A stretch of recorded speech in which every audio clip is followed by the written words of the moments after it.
No, in Joe Biden's America, when we say it's nonpartisan, it's okay if you actually endorse a party, because we're told by all the nonpartisan experts there was no election fraud, right? I would like to just start off my remarks that I want to give today by just having a quick moment of silence for Steve.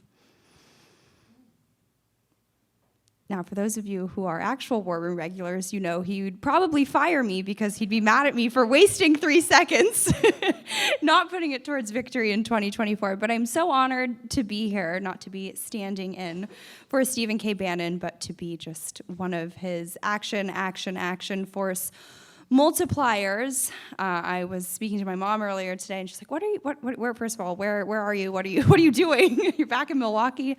I was just here for the RNC. So what are you going to talk about? Do you have a speech?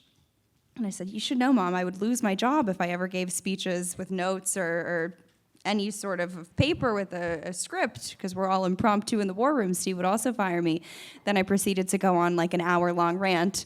And I was like, that's why, because I work for a show that's live for, 4 hours a day. So no scripts necessary. But I'm glad that this event is happening now, because there's so much in the news cycle to go through. But you guys, for those of you who've been following my work, you know my background was in primarily reporting on the Chinese Communist Party and how they've infiltrated the United States. Then I joined War Room about 2 years ago as a co-host, now the temporary host. But foreign interference is something that I'm super passionate about, but foreign interference in the truest sense of the word, the definitional sense, and not just with the myopic lens.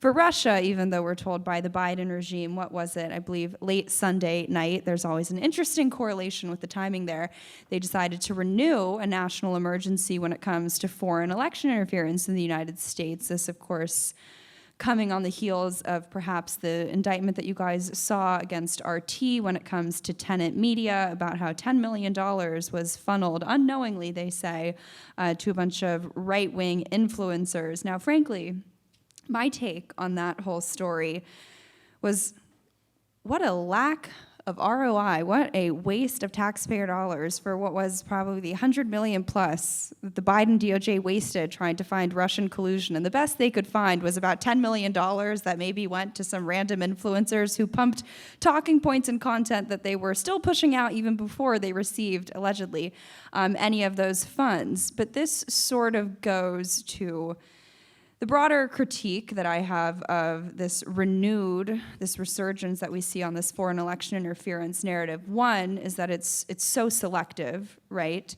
I would like to ask the Biden DOJ if they've ever heard of, I don't know, China. You ever heard of the efforts they're doing to interfere and influence our elections? And I think they're probably pretty familiar. Hunter Biden, someone who's a veteran of the Hunter Biden hard drive, did a lot of reporting on that. I can tell you the Biden family knows very well the intricacies and inner workings of the Chinese Communist Party. But so much of what we're dealing with, and when you're trying to, what I always say is reverse engineer the narratives of the mainstream of the establishment, of the elite, the opposition media, whatever you want to call them, it has to do with timing, right? I'm sure you guys remember, what was it, a few months ago, there was a resurgence in stories about how the Biden, HHS, they're actually going to look at your vaccine injury claims now, right? The Cuomo brothers were actually saying, oh, COVID vaccine injuries, yeah, those are real. Ashish Jha, the former COVID response coordinator, was on CNN every night saying,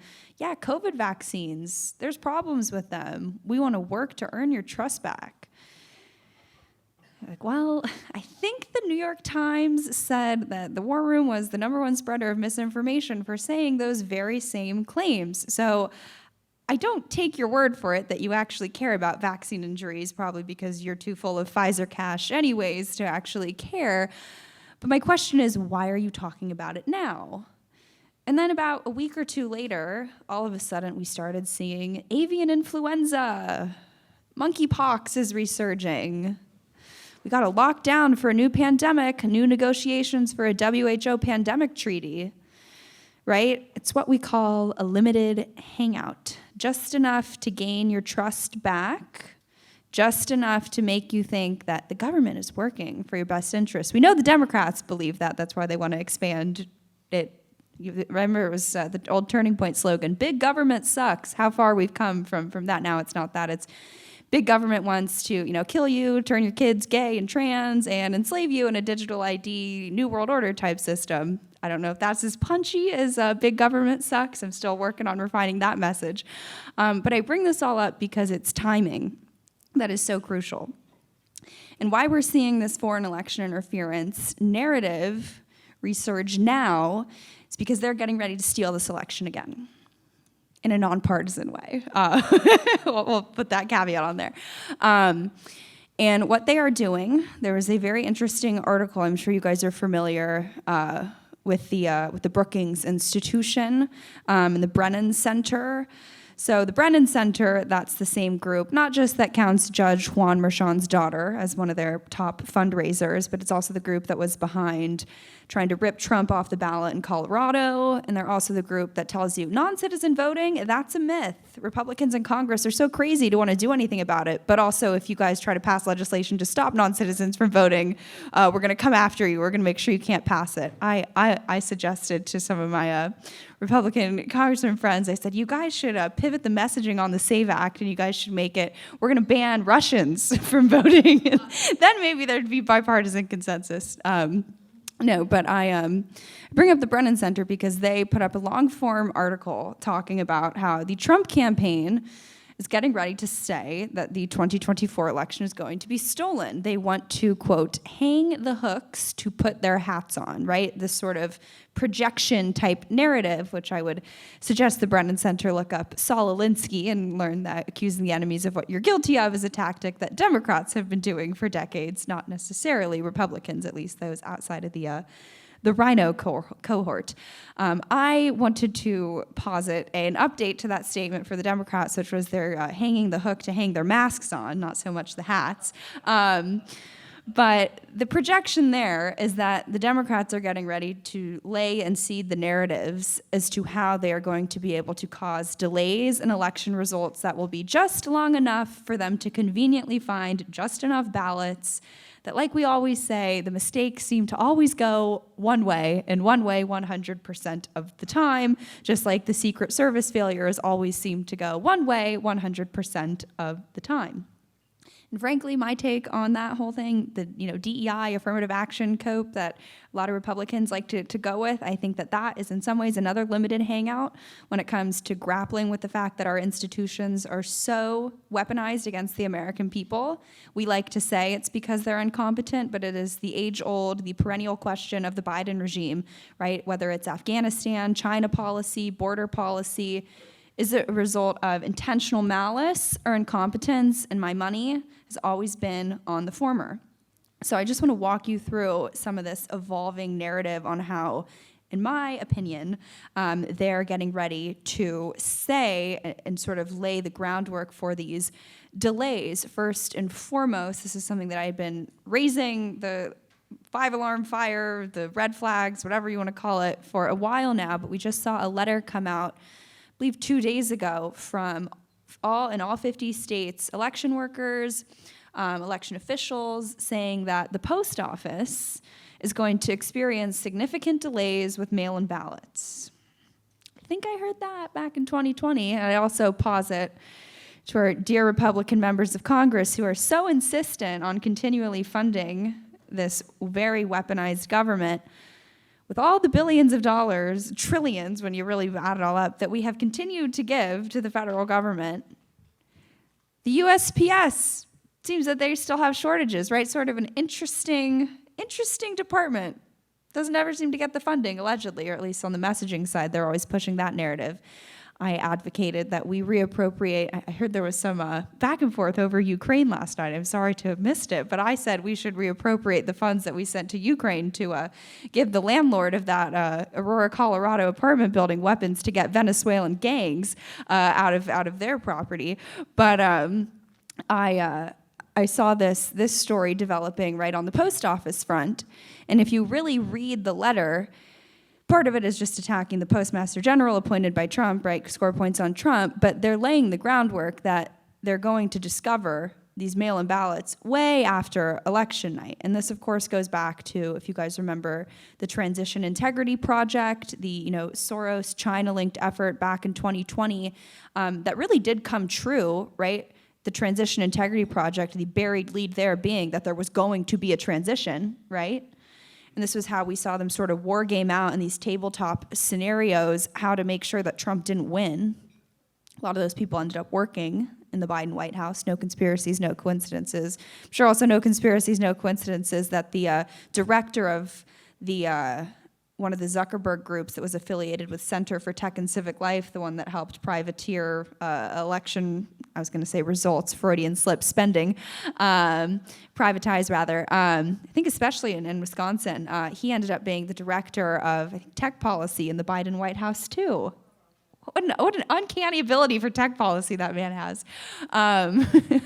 But with the mail-in ballots, right, this Transition Integrity Project, one of the key architects was a guy by the name of Norm Eisen.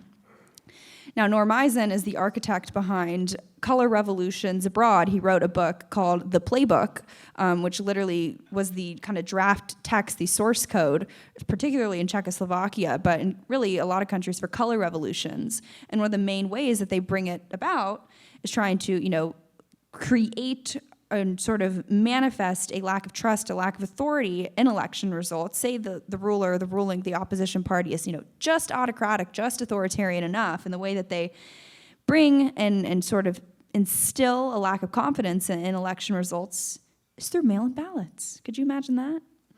And now we're hearing there's going to be delays in mail-in ballots. And I always say the buried lead of any of this mail-in balloting discourse, which I'm sure you guys know. I know we have friends from the UK. I'm pretty sure every country that has implemented it has gotten rid of it because it's fraudulent, it doesn't work, and it causes significant delays. But it's interesting because you never hear the same election officials who are complaining, again, only as we barrel towards the election, they're silent otherwise, asking for a holistic review, right, of using mail-in ballots in the United States. I would think, if we've identified there's a problem with mail-in ballots, the logical conclusion would be, so let's vote in person on election day, not let's send angry letters and publicize it to the Associated Press.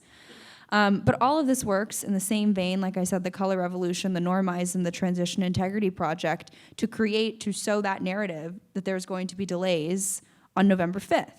Those delays are going to be just long enough, like I said, for them, like they did in 2020, like Kamala Harris did in her 2010 race in California out for AG, where they found just enough ballots to reverse a pretty significant margin, what was, at least back in the counting room in 2010, and they were able to sort of overcome that hurdle through just very botched signature verification processes. And the other sort of side of the coin on this issue too, and it's a narrative that maybe you guys have seen, I always joke, I'm probably the most dedicated viewer of MSNBC. It's all I watch. It's a great life working for War Room. No, I don't know. I was gonna say I don't know how I'm so okay, but I don't know if I'm okay. I've been told by the federal government I'm a radical domestic terrorist. No, but there's been a lot of reporting, and they've been starting this narrative since 2023, that there's been a lot of shortages when it comes to election workers, a lot of turnover. I think the stat that they like to push is that 1 in 3 election workers have resigned since 2020. And if you read the articles, do you know who they blame for that? I'm sure probably many of you guys in this room. They say the MAGA movement, they say Donald Trump's rhetoric, that's to blame. That's why we're seeing all of these election workers resign. And there's sort of a buried lead, very concerning buried lead at that, in a CBS article just last week, where they sort of re-upped all these investigations on how all these election workers are resigning. Do you know what they said? They said, because we now have inexperienced election workers, we're gonna have, quote, mistakes. I'm not paraphrasing that. That's a direct quote from CBS News. So you see how all these narratives run together, right? You have a lack of qualified election workers because MAGA is intimidating them. By the way, so much so that in Fulton County, Georgia, they're actually buying the election workers there. You guys want to talk about a psychological operation, some information warfare? They're buying the election workers in Fulton County, Georgia, panic buttons. Panic buttons. You should see the pictures of them. They have these huge lanyards, these huge placards. That is what you call information warfare, to create the fake, the feigned threat that election workers are under assault in Joe Biden's America by the MAGA movement, by the likes of Donald Trump. So all of these narratives together, like I say, lead us to a point where come November 5th, come that evening, you will see talking heads on MSNBC. You will see the DOJ, the FBI, Merrick Garland, who's, I don't know if you guys watched his recent press conference. Breaking news, Biden's DOJ is not weaponizing against the American people. I'm so glad Merrick Garland had the nerve to tell us that. And then he started crying during that press conference. I suggested that he, on War Room the other day, that he save those tears for when he's rotting in a prison cell. In a nonpartisan way. In the same way, the Brennan Center is nonpartisan. In the same way that Lauren Mershon fundraising for Democrats is nonpartisan, right? But where was I going with all this? See, this is called a walk through the inner workings of my brain. This is how we produce the War Room. But all of this to say that the question then becomes, right, so what do we do about it? I'm so glad we have, a really nice Republican Party, a nice RNC, a nice GOP. I'm sure they're doing so much. Well, I don't think that's the case. I want to just raise a little story that I broke a few years ago, but re-upped for significance. The Carter Center, which we're also told, believe it or not, I'm not kidding this time, is actually nonpartisan. Yes, the eponymous Jimmy Carter Foundation is nonpartisan. But they run across the globe election certification missions in Venezuela. They've signed off on all of them there. They say, oh, good to go. They played a very intricate role in Brazil's most recent election, saying Bolsonaro was deranged and crazy. He didn't win. Believe it or not, they actually signed a memorandum of understanding with the Chinese Communist Party in 1998 to collaborate with them on election systems, election administration, election officials, training election officials, so much so they were authorized and deputized as the first Western group to be able to go over and actually observe the administration of elections in China. They actually said, yeah, they're democratic. It's like, oh, now maybe I understand when they say, we need America to be a democracy. Democracy is so important. They just don't know what democracy means, right? If China's democratic, no. But they also then, believe it or not, invited several delegations of Chinese Communist Party members, I believe in 1998, 2002, 2006, and 2008, if I'm not mistaken, to the United States to sit in on ballot tabulation and signature verification and checking our election machines. That's the Carter Center, who's also not just collaborating with, but funded by a myriad of Chinese influence groups like the China-United States Exchange Foundation, the U.S.-China Heartland Association, which wants to make sure that China can continue to buy up more farmland in the United States. They're also funded, of course, by every member of the military-industrial complex, Pfizer, Moderna, the George Soros' Open Society Foundation. So naturally, they should be election observers and help monitor election machines in the United States, right?